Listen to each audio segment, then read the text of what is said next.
Playtime's Chapter 4 ARG is over, and as a reward for solving all the puzzles, we got nothing. No new character, no new trailer, not even a release date. Was this all just a pointless exercise to keep us fans busy? No, because the information we got throughout the ARG paints a much better picture of what we can expect from Chapter 4, and how our main villain became the monster we know today. All it takes is one bad day. Hello Internet! Welcome to Game Theory, the show that's always keeping an eye out for Poppy lore. So you can bet that I was watching the Poppy Playtime Chapter 4 ARG very closely, and I have to say the ending of this ARG felt rather unceremonious. At the end of Chapter 3's ARG, we got a teaser for the Smiling Critters cartoon and a news report on their cancellation, which gave us theorists a bunch to talk about. But this time, we got nothing. So much nothing, in fact, that the only reason we really knew the ARG was over was because the devs took to Discord and said, "Thanks for playing." Guys, please. I know I joked about this last time, but you gotta stop breaking the fourth wall to give us information like this. Let your content speak for itself, and if it doesn't, then maybe that's something you need to look into. Since then, we did get a short showing off a new character that was found early on in the ARG, Pianosaurus, but it doesn't really give us a whole lot to work with. Hey, Future Tom here, and apologies if my voice sounds a little bit off. I've been sick this week, but that didn't stop Mob from once again releasing something new the week our video goes live. I'll talk about this specific teaser a little bit later on, though it doesn't really change a whole lot, but I wanted to let you know that I've seen it. I'm not ignoring it. It's just that this script and the whole premise was written 3 weeks ago. Right, back to past me. However, it's out of the ashes of disappointment that theories rise. We may not have gotten a new full trailer, but I still haven't done a theory on the previous teaser that was released. Similar to the Pianosaurus teaser, at the time it didn't really feel like there was much to say about it. But now, thanks to everything we've uncovered through this ARG, there's actually a lot more beneath the surface of this 2-minute teaser. So it's time for another ride down into the depths, theorists. We've got some new backstories for our primary villains to uncover, a bunch of interesting references to decipher, and an unlikely ally to put our faith in if we want to make it out alive. I'd say grab your plushie for comfort, but that may not be wise down here. In case you missed it, here's how the teaser goes down. Get it? Because it starts with a lift going down?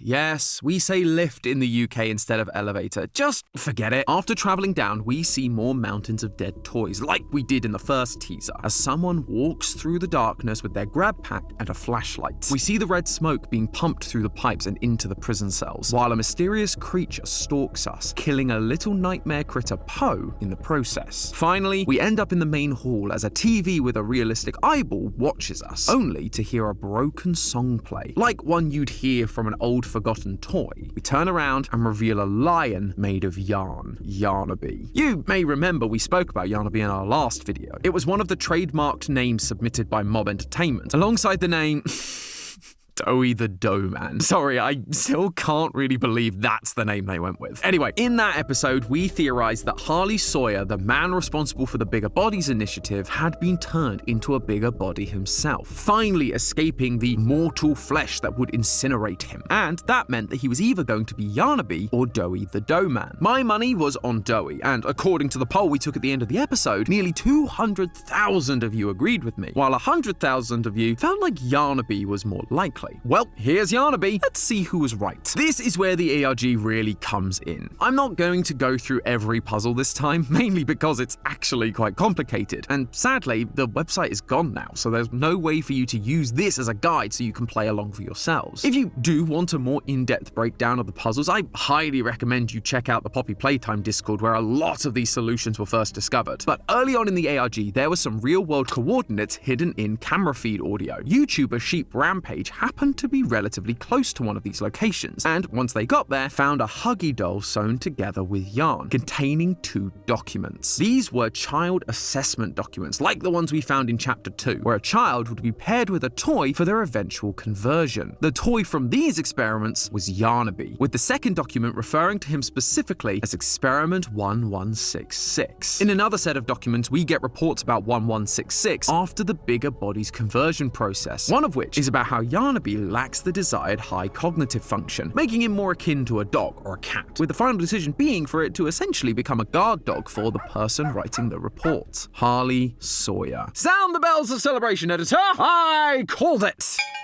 Harley Sawyer did not become Yarnaby, and given that Yarnaby has been revealed in this second teaser rather than the final trailer like Catnap was, I don't believe he's going to be our big bad either. Instead, he's going to be the lapdog for the real big bad, his master, Harley. Now that doesn't mean we're done with Yarnaby. There's been a lot of importance put on him and his character during this ARG, just like in Chapter 3's ARG with Catnap. In that ARG, we found out that the human identity of Catnap was an orphan named Theodore. In the Chapter 4 ARG, we are now being given the human identity of Yarnaby, Quinn Navidson, a young orphan boy who Harley Sawyer took personal interest in. His initial test scores that we see were fine. Nothing great, but nothing bad either. This is where Harley stepped in and tried to relate to Quinn, talking to him about how the other scientists just don't understand Quinn like he does, trying to push him to do better in the next assessment. And it works.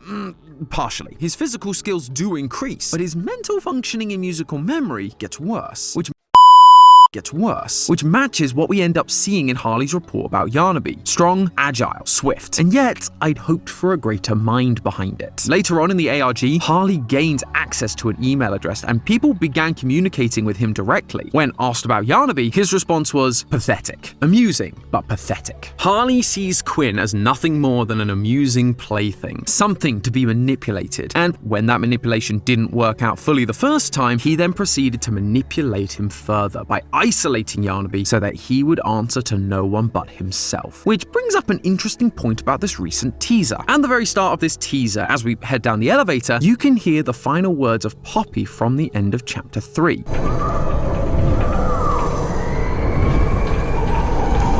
However, they're distant, as if they're coming from a different part of the factory. At the end of Chapter 3, we were standing right next to Poppy. We're coming! Just hold on!